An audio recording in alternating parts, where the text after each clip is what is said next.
reading, we know that the stock market crash on October 29, 1929 began the Great Depression. Wait, back up a second. What exactly is the stock market? Let's imagine Sally here has a great idea for a new product. She wants to make widgets. To do so, she needs to build a factory and hire employees. She also needs to purchase supplies like raw materials to make the widgets out of. This will cost $100,000. Sally doesn't have $100,000, but she does have a great idea. So she goes to speak with an investor. Investors are people with money who want to loan it to companies with good ideas to make even more money. Sally and the investor talk and decide her idea is worth $500,000. The investor agrees to buy a portion of her idea for $100,000. He is buying stock in her company. Since he gave her 1/5 of the worth of her company, he owns a 20% share of the company. Sally spends the money on a factory, employees, supplies, and starts making widgets.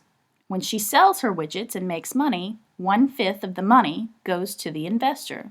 He has bought the right to keep 1/5 of the company's profits for as long as he holds the stock. That's what stock is. Now let's say he wants to sell those rights. A stock market is a place to buy or sell stock in a company.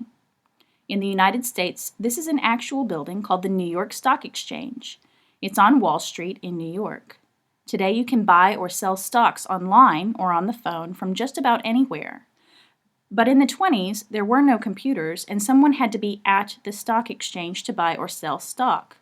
You could still use the telephone, but very few people had phones back then. So how did the stock market crash?